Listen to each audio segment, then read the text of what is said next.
Hi, my name is Claire Weatherston with Weatherston Studios, and today I'm going to talk to you about how you can use social media to help leverage your community into creating a sustainable source of income for your nonprofit. We're going to talk about the different platforms and the different approaches that each of the three main social media platforms require. We're going to talk about how you can build and leverage your community in order to mobilize them into a force that works for you. We're going to talk about how you can share stories that are compelling and that encourage your community to give or to volunteer. And we're going to talk about how you can give back to your community in a way that is not financial. So let's first talk about our platforms. Obviously, the elephant in the room, the 500-pound gorilla that sleeps wherever he wants, is Facebook. Everybody is on Facebook. Your mom is on Facebook. My mom is on Facebook. My mother-in-law is on Facebook. My stepmother's grandfather is on Facebook. So the value for that is that you really have the opportunity to reach a broad audience. If not everyone, almost everyone, and at least someone everyone knows.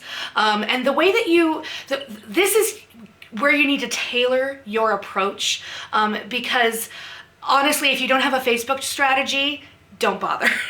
Facebook is where everybody is. So you want to post engaging things. Pictures and links tend to be more successful than articles and long passages of text. They also, in Facebook's analytics, they tend to get bumped higher up the priority list because that's what people have told Facebook, that's what they want to see. So the next platform I want to talk about is Twitter. Now, Twitter is not a platform that a lot of private users tend to frequent. They tend to use it in short stutters and bursts. It is primarily used by brands and other companies to interact with each other. And now here's the thing with that.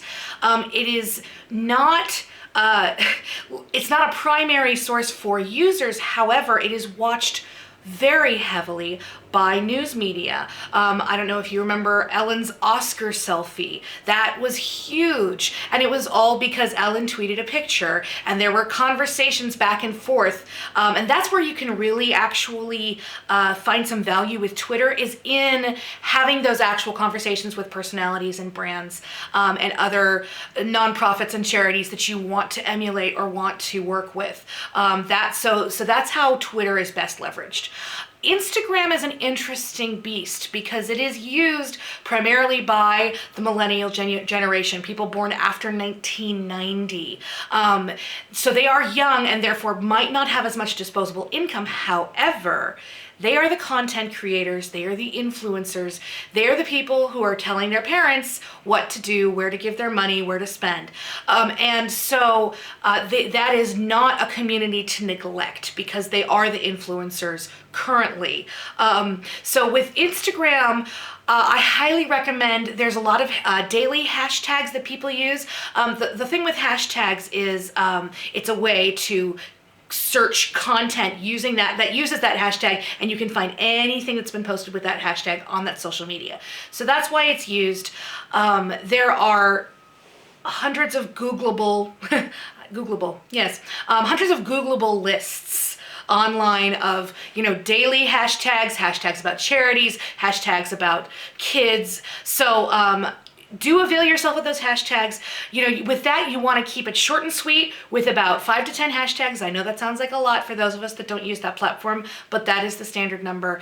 The other thing with Twitter is it tends to be follow for follow, I said Twitter, I meant Instagram. The other thing for Instagram is it tends to be follow for follow, which is something that was very big on Twitter a few years ago. But what it means is that if you follow somebody on Instagram, there's a 50% chance that they'll follow you just because you followed them.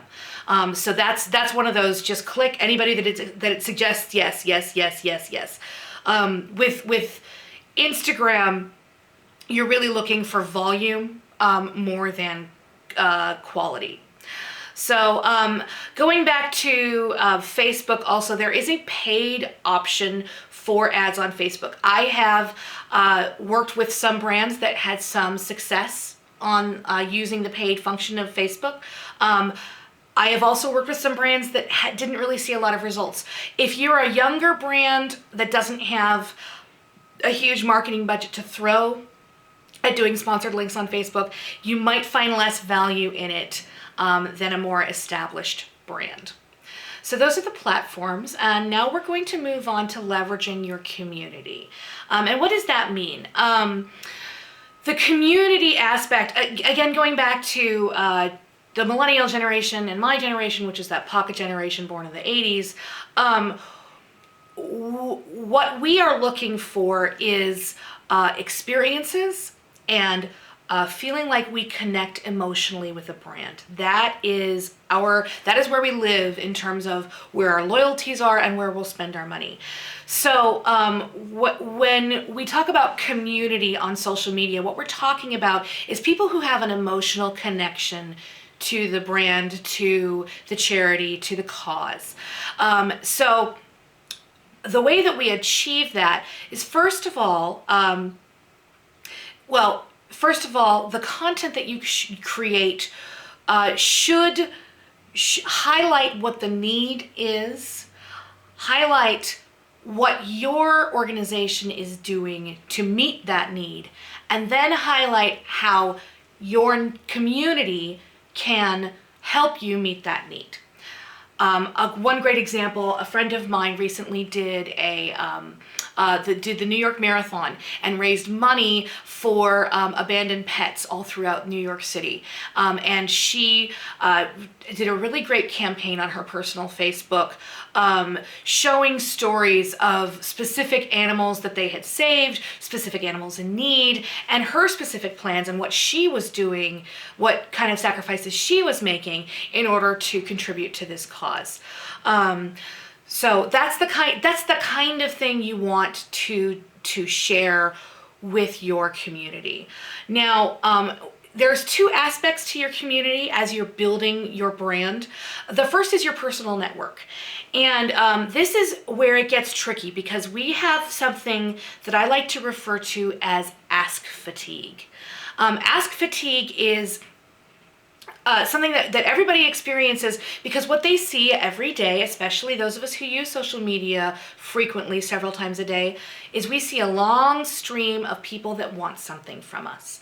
And if that's all we see from a particular feed or a particular person, a lot of times we tend to block or unfollow or mute them because we're simply not interested in what they're posting, because all they ever post is, hey, can you give me this?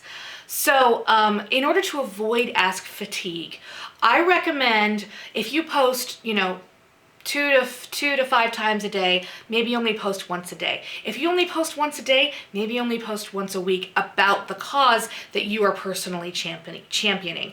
That way, you're sharing pictures of your kids blowing milk bubbles, you're talking about your plans for the weekend, and then you're saying, by the way, I'm starting this charity, could you please donate?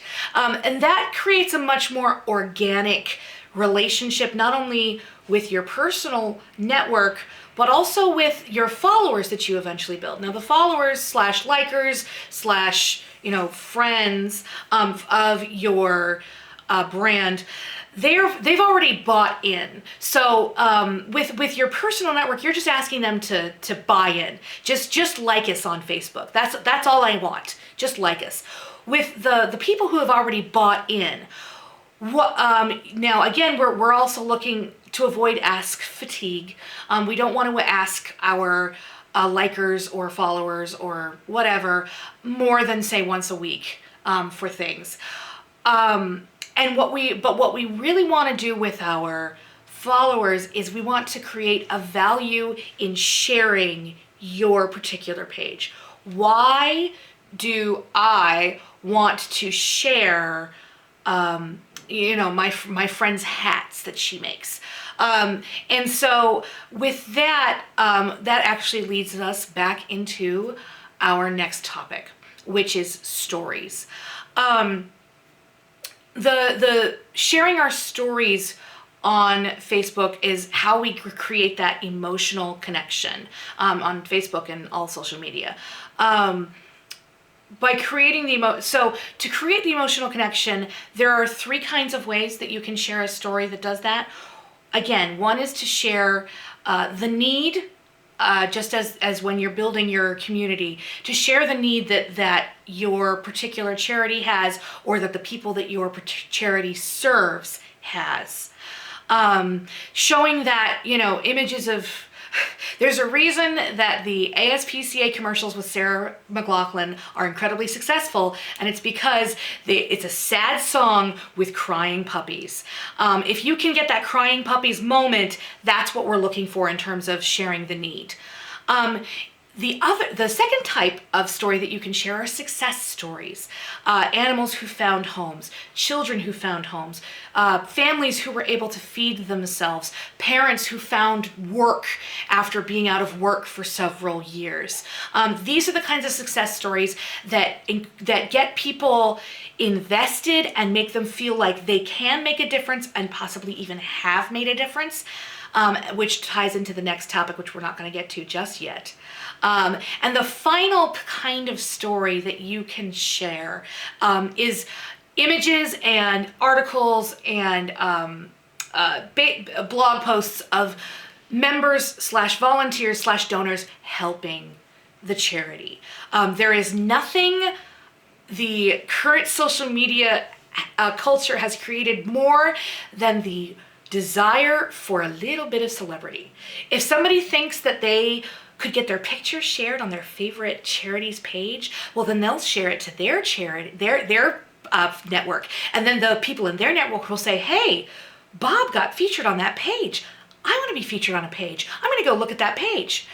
So, giving that call back to the members of your community is a really strong way to not only continue to build your community, but also to create, again, that emotional connection. And it also does something which is in the next topic, which is giving back to your community. Now, we don't want to be giving them money. That's not the goal. That's not what a nonprofit does. So one of the ways that we can give back to our community is by asking for feedback. Even if your business plan or event plans or model are completely set, if the community feels like they have the opportunity to influence your choices, they again become more emotionally invested in your brand. So that's one way. Another way, again, is to show is shout outs. Thanks to Stu and Steven, who created this amazing piece of artwork and did it for us pro bono. Thank you so much. Thanks to Sally and Sue, who came out and volunteered this last weekend. Again, tying back into those stories of celebrity, those moments where people feel like they might be able to be Facebook famous for 5 minutes. So there's that. The next thing that you can do is there is a desire for tangible goods and services among all of us. Now, the way that you can leverage this particular desire without breaking the bank is to have drawings or auctions or prizes that are goods or services that you already provide. For example, I work with a nonprofit organization that teaches arts classes and private lessons to kids. And we had a Facebook drawing for the summer. Everybody who checked in on Facebook and showed it to one of the staffers, they got an entry in the raffle ticket. They got a raffle ticket. They went into the raffle, and then at the end of the summer, they drew lots and they gave away voice lessons. They gave away free classes. Again, these are things that would theoretically be bringing in the money, but don't cost them money to provide. So be thinking about those kinds of prizes, goods, and services that you can be giving out. One of the biggest ways that you can give back to your community is by thanking them. Everybody loves to be thanked. There is no person who would rather have a sweet story than a thank you. So anytime you can thank anyone, thank a collaborator, thank a fellow charity, thank somebody for retweeting your tweet, thank somebody for posting something about you on Instagram. do not miss an opportunity to thank people, because again, that's that same kind of celebrity mentality, Facebook famous mentality, where people feel like interacting with this brand is valuable to them. And the final way that you can give back to your community is by talking about your next steps. Okay, we just had this amazing drive. We fed 500 families this Christmas. Thank you so much. Now, here's what's next. Next, we have this Valentine's Day drive or whatever. Something to look forward to. The thing you don't want to have happen is to have a giant flurry of activity and a giant, Facebook event or a social media event, and then it's over and you have nothing to talk about. So always be, even if it's not solid, always be sharing your plans. We're planning a tour. We're planning to have several events in the next few months. Stay tuned. We're planning to have a drawing next month. And that again will keep, it is a way of giving back to your community, because it shows that they have not only participated in this particular event, but that they are contributing to your sustainability. And that is another thing that your followers will want to know, is that not only are they helping you, but they're helping you stay. Okay, so that's about all I've got for today. We talked about strategizing across Facebook, Twitter, and Instagram. We talked about leveraging our personal community and leveraging our followers. We talked about sharing success stories, need stories, and member helping stories. And we talked about giving back by highlighting members, doing drawings of goods and services that don't cost you anything, thanking your community, and sharing your next steps. My name is Claire Weatherston from Weatherston Designs. We thank you very much today, and we'll see you soon.